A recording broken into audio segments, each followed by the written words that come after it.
Hema committee വിശ്വാസവഞ്ചന കാട്ടിയെന്ന് നടി മാല പാർവതി. താൻ നൽകിയ പരാതിയിൽ കേസെടുക്കരുതെന്ന് ചൂണ്ടിക്കാട്ടി മാല പാർവതി സുപ്രീംകോടതിയിൽ ഹർജി നൽകി.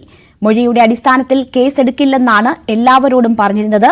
ഇപ്പോൾ അതിന് വിരുദ്ധമായാണ് സംഭവിക്കുന്നത്. അതുകൊണ്ടാണ് തന്റെ പരാതിയിൽ നടപടി വേണ്ടെന്ന് കോടതിയിൽ ആവശ്യപ്പെട്ടതെന്നും മാല പാർവതി പറയുന്നു. വലിയൊരു ധർമ്മസങ്കടം സംഭവിച്ചുകൊണ്ടാണ് ഹേമ കമ്മിറ്റിയിൽ നമ്മൾ സംസാരിക്കുന്ന സമയത്ത് നമ്മൾ വർക്ക് ചെയ്യുന്ന സിനിമാ മേഖലയിൽ സുരക്ഷിതമല്ലാത്ത അല്ലെങ്കിൽ ആശാസ്യമല്ലാത്ത പല കാര്യങ്ങളും സംഭവിക്കുന്നുണ്ട് എന്നുള്ള നടി ആക്രമിക്കപ്പെട്ടപ്പോൾ മുതലുണ്ടായ ഒരു സ്ത്രീകളുടെ ഒരു റെസിസ്റ്റൻസിൻ്റെ ഭാഗമായിട്ടുണ്ടായ കമ്മിറ്റിയാണ്. അപ്പോൾ അവിടെ നമ്മളെ വിളിച്ച് നമ്മുടെ അനുഭവങ്ങളൊക്കെ ചോദിച്ചപ്പോൾ സത്യസന്ധമായി നമുക്കറിയാവുന്നതും നമുക്ക് അനുഭവിച്ചതുമായ എല്ലാ കാര്യങ്ങളും പറഞ്ഞു. അതൊരു പരാതിയായിരുന്നില്ല, അതൊരു കേസ് കൊടുക്കലായിരുന്നില്ല, ഒന്നും ആയിരുന്നില്ല. നമ്മൾ അനുഭവം തുറന്നു പറയലായിരുന്നു.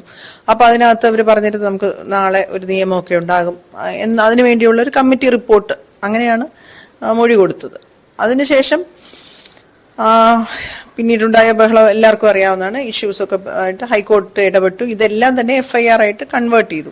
അപ്പോൾ FIR ആയിട്ട് കൺവേർട്ട് ചെയ്തപ്പോൾ ഞാൻ SIT എന്നെ വിളിപ്പിച്ചപ്പോൾ ഞാൻ അവരോട് എന്ന് പറഞ്ഞു, എനിക്കിത് കേസായിട്ട് മുന്നോട്ട് പോകാൻ താല്പര്യമില്ല. കാരണം ഇത് നമുക്കിതിനകത്ത് എന്താ വേണ്ടത്? നാളെ ഒരു സിനിമയിൽ ഒരു കോൺട്രാക്ട് വയ്ക്കുമ്പോൾ അൺവാണ്ടഡ് ടച്ച് ഒഴിവാക്കണം ആക്ടേഴ്സ് എന്ന് വെച്ചാൽ എൻ്റെ പ്രൊഡ്യൂസറും പ്രൊഡക്ഷൻ കൺട്രോളറും അല്ലെങ്കിൽ പ്രൊഡക്ഷനും ഒന്നും ബന്ധപ്പെട്ട ഒരു പ്ലാൻഡ് ആയിട്ടുള്ള ഒരു അറ്റാക്ക് അല്ലായിരുന്നു. ഷോർട്ടിൽ വെച്ച് ഇടയ്ക്ക് വെച്ച് ഒരാൾ ഗ്രൂപ്പ് ചെയ്ത ഒരു ഇൻസിഡൻ്റ് ആണ്.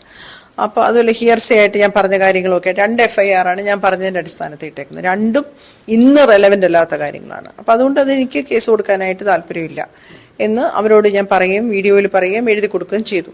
അതിനുശേഷം കുറേ ദിവസം കഴിഞ്ഞ് ഞാൻ അറിയുന്നത് നമുക്ക് സിനിമയിൽ ഏറ്റവും സ്ത്രീകളുടെ വിഷയത്തിലൊക്കെ വളരെ പ്രോ ആയിട്ട് നിൽക്കുന്ന നമുക്കൊരു റിയൽ ആയിട്ട് ഇഷ്യൂ വന്ന സപ്പോർട്ട് ചെയ്യുന്ന കുറച്ച് ആൾക്കാരുണ്ട് സിനിമയിൽ.